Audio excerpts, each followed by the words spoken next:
se retrouve pour le bilan 2014 qui arrive un petit peu en retard, désolée. Alors, en 2014, j'ai pas beaucoup lu quand même, j'ai lu une cinquantaine de romans, nouvelles, BD, et puis 14 à peu près ouvrages critiques pour mon mémoire, donc ça prend beaucoup de temps, je vous en parle pas parce que je pense que ça vous intéresse pas, mais bon, je suis obligée de lire beaucoup de livres critiques, voilà. Donc je vais vous parler de mon top et de mon flop 2014. D'abord on va commencer par le flop, il y en a 4.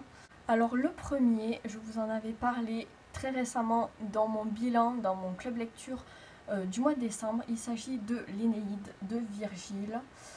J'ai pas du tout accroché avec Virgile, j'ai vraiment eu du mal à le terminer, il m'a fallu près d'un mois pour le finir. J'ai vraiment pas accroché. Ensuite, un autre flop 2014, il s'agit de Noé de Jean Giono, ici aux éditions Gallimard dans la collection Folio.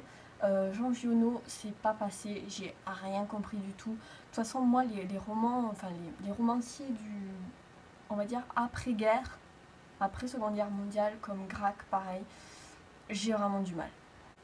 On continue avec un autre Giono, Angelo, même si je l'ai moins détesté que Noé quand même, c'était pas trop ça.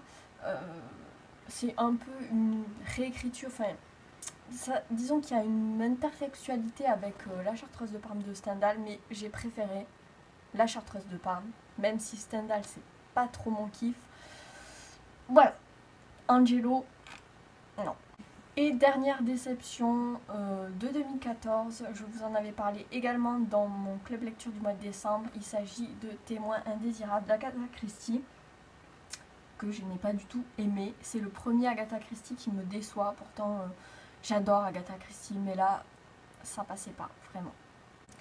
On passe maintenant au top 2014, alors je vais vous les faire par ordre croissant jusqu'à arriver à ce que je préfère. Donc en quatrième position, c'est un livre que je n'ai pas en ma possession puisque je l'avais emprunté à la médiathèque en fait. Il s'agit de Je voulais juste rentrer chez moi de Patrick Dills.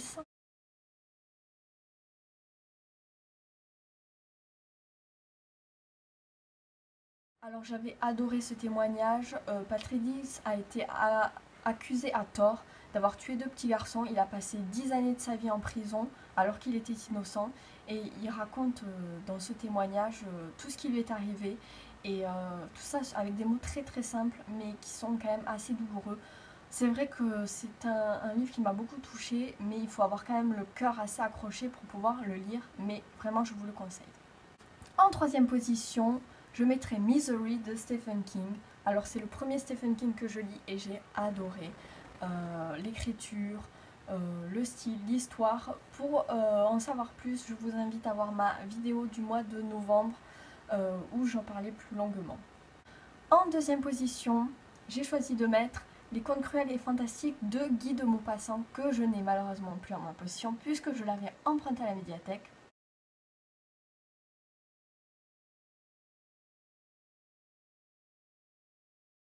J'avais adoré ces contes fantastiques, un peu cruels, tout ça sur ambiance un peu voilà, très 19e, un peu à la Edgar Poe aussi. Voilà, j'avais adoré Le Horla, lui, Sur l'eau, enfin il y en avait plein. C'est vraiment une lecture parfaite pour l'hiver et le soir avant de s'endormir. Voilà, je vous le conseille très chaleureusement. Et enfin, mon top 1 2014, je pense que vous vous en doutez, il s'agit de la saga Le Trône de Fer, que j'ai lu cette année donc le tome 9, La Loi du Régicide, le tome 10, Le Chaos, que j'ai aux éditions J'ai lu, le tome 11, Les Sables de Dorne, le tome 12, Un festin pour les corbeaux, et puis le tome 13, Le bûcher d'un roi. Donc voilà, George Martin, Le Trône de Fer, je pense que vous êtes au courant que j'adore. Et je vous reparlerai bientôt de Westeros.